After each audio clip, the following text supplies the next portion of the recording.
Всем привет, дорогие друзья! Сегодня у нас будет в видеообзоре красивая декоративная штукатурка.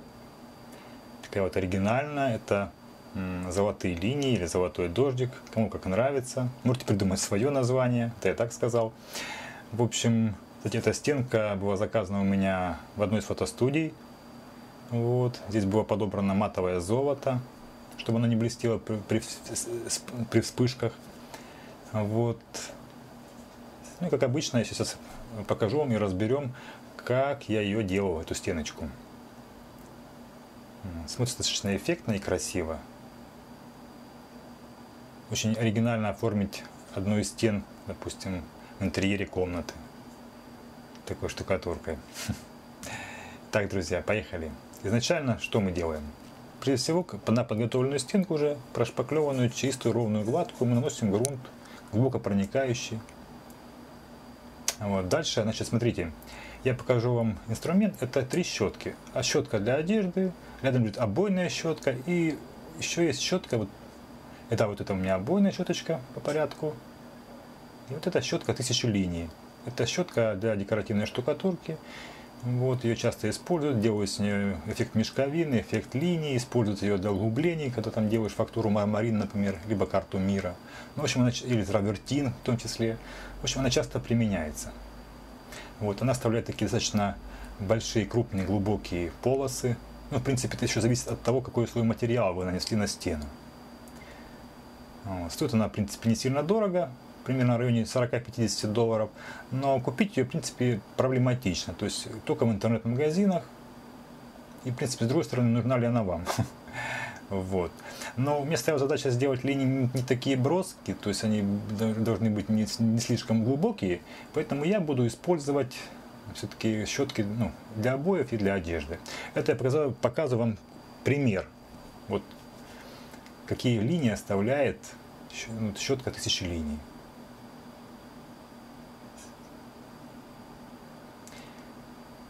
Вот. Итак, значит, прежде всего я работу, кстати, буду делать со шпаклевки. Значит, в материал, в воду я добавляю немножко клея ПВА. Дело в том, что шпаклевка это достаточно хрупкий материал.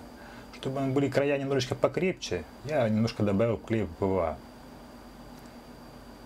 Все, и мастерком, шпателем точнее, я вот делаю, наношу слой. Кстати, слой старайтесь нанести там примерно 3-4 миллиметра.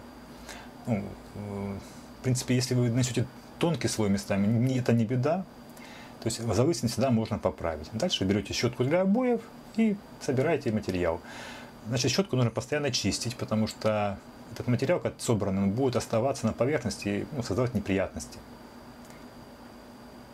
Значит, перед работой, ребята, советую где-то потренироваться, набить руку немножечко, потому что, чтобы линии у вас были ровные относительно.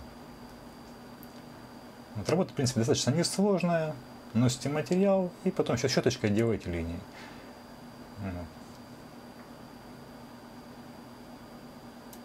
Смотрится достаточно эффектно. Работу такую очень часто заказывают у меня. Но, кстати, с щеткой вот подобной, да, я делаю первый раз. Обычно я только делаю щеткой 1000 линий. Но так как задача у меня стояла сделать не глубокие линии, то я вот использую щетку для обоев. Ну и щетку, кстати, для одежды тоже буду использовать. Да. Рука должна быть, ребята, как у хирурга. Нужно не пить накануне такой работы, это точно. Иначе линии будут гулять у вас.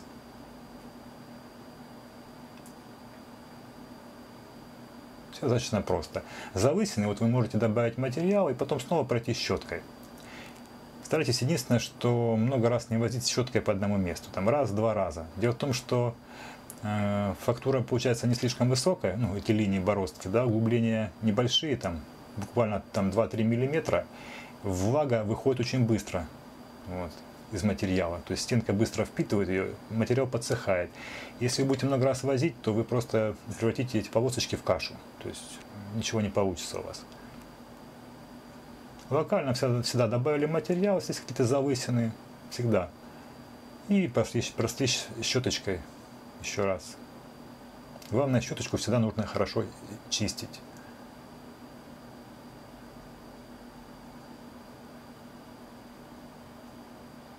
Работа достаточно простая.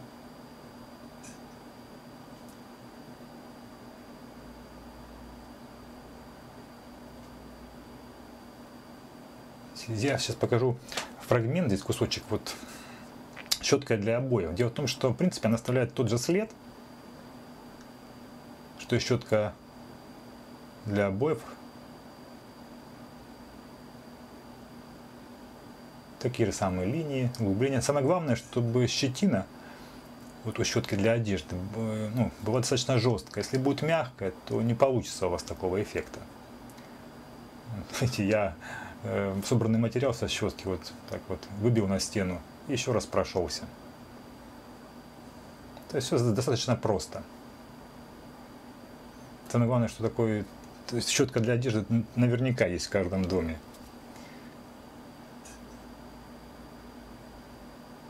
Кстати, по поводу, ребята, вот таких вот комочков, которые остаются, это не беда. Когда материал подсохнет, вы потом легко их соберете.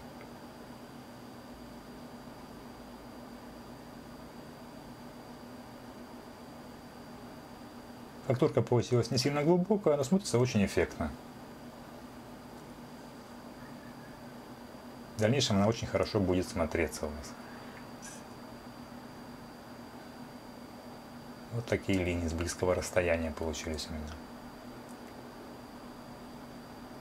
Все, после того, как материал у меня подсох, я беру шпателек и легонечко, не давлю на него, я просто вот прохожусь и такие вот эти вот все шишечки, места, все заусеницы, просто аккуратненько их убираю. Все. Старайтесь не давить, потому что вы можете поломать эти линии, и у вас будут лысые места.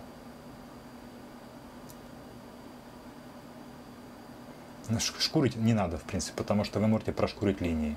Все, после того, как я это почистил поверхность, я беру щетку, беру грунт глубоко проникающий и все грунтую.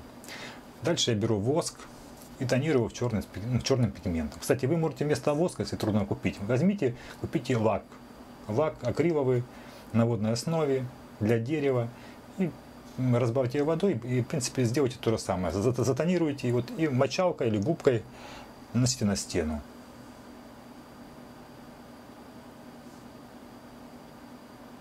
Значит, я наношу на стену, местами я придавливаю, чтобы материал впитался. Значит, местами я просто стараюсь еле касаться стены. В дальнейшем я буду немножечко размывать его водой. Вы можете себе сделать где-нибудь образец в стороне. Можете на какой-нибудь куске ДВП потренироваться и попробовать, как у вас, если вы не можете представить, чего хотите добиться.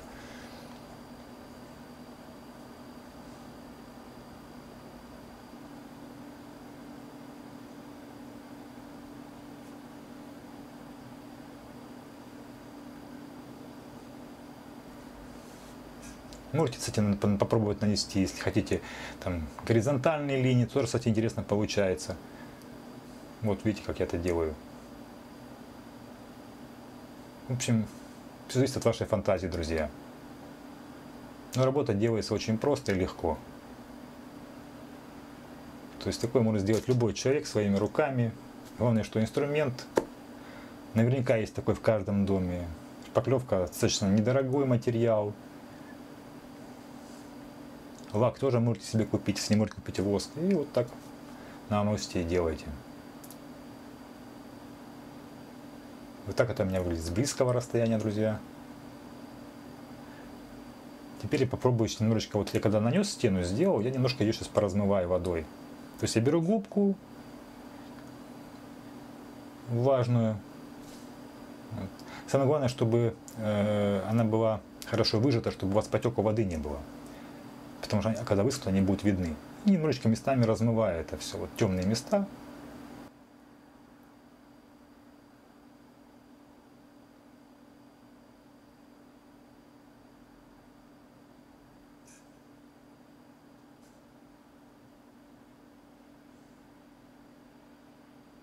Вот такой у меня получился хаос, друзья.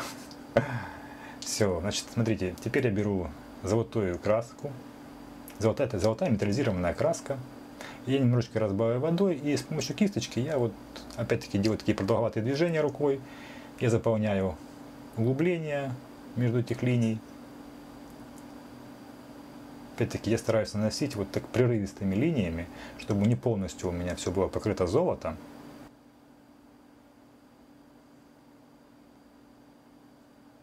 То То есть у меня остаются темные пятна местами.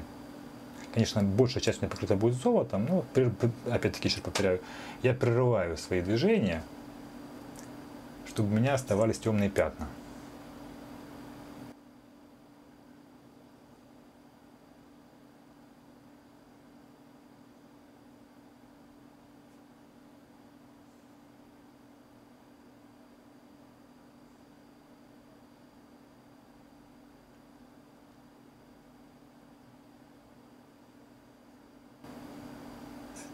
Работа делается очень интересно и, в принципе, очень легко.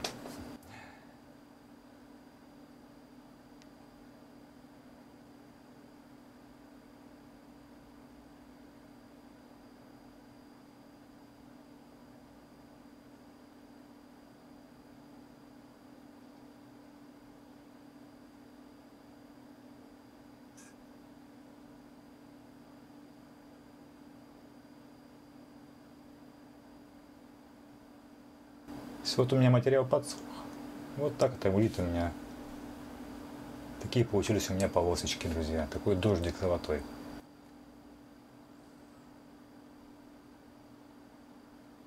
Как видите, сложного в работе абсолютно ничего нету. Бери и делай, грубо говоря.